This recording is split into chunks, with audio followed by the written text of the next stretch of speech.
और खबर यह है कि बहुत बड़ी जंग की तैयारी में है ईरान। ईरान ने सारे इंतजाम करने शुरू कर दिए हैं। ईरान में मिसाइल लॉन्चर्स की मूवमेंट देखी गई है। ऐसा हमला होगा जिसे दुनिया याद रखेगी। कुछ ऐसी धमकी दे रहा है ईरान, बातचीत नाकाम रही तो फिर जबरदस्त हमला करेंगे।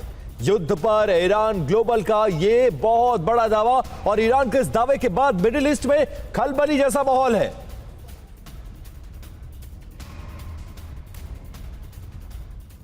और पश्चिम एशिया से इस वक्त बड़ी खबर आ रही है। खबर क्या? UEM जयपुर एक आदर्श लक्ष्य है। भावी छात्रों के लिए अच्छी नौकरी, भविष्य के लिए तैयार कौशल के साथ अच्छी शिक्षा है।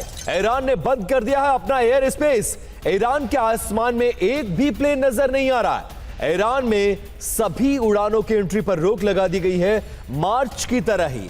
फिलहाल एयर स्पेस बंद किया गया है। पेंटागन इस स्थिति पर नजर रख रहा है और इसको लेकर एक रिपोर्ट भी जारी की गई है। तो अमेरिकी और इजरायली हमलों के बावजूद ईरान की मिसाइल क्षमता बड़े पैमाने पर बरकरार है। अमेरिकी राष्ट्रपति डोनाल्ड ट्रंप ने ईरान की मिसाइल क्षमता का खत्म करने का दावा किया। खुफिया आकलन कुछ अलग ही कहानी बयां कर रहा है। तो आइए आपको इसी पर एक रिपोर्ट दिखाते हैं। सैकड़ों फीट गहरे बेस, पहाड़ों के नीचे ग्रेनाइट के चट्टाने, अभेद्य कवच बनी हुई है। वहां एक ऑटोमेटिक रेल नेटवर्क दौड़ता है। एक मिसाइल लॉन्च होती है, पीछे से दूसरी मिसाइल पटरी पर आगे बढ़ जाती है। बाहर जमीन पर धुआं और अंदर सुरंग में फिर से नए हमले की तैयारी। परमाणु हमले को भी झेलने में सक्षम ईरान के पाताल लोक की कहानी है। ईरान ने अब तक की जंग में जिस मिसाइल बेड़े का इस्तेमाल किया, वो दरअसल उसका महज एक पुराना और एक्सपायर्ड स्टॉक था। असली मारक क्षमता और तबाही का सामान तो ईरान ने अपनी अंडरग्राउंड मिसाइल सिटीज में छिपा कर रखा है।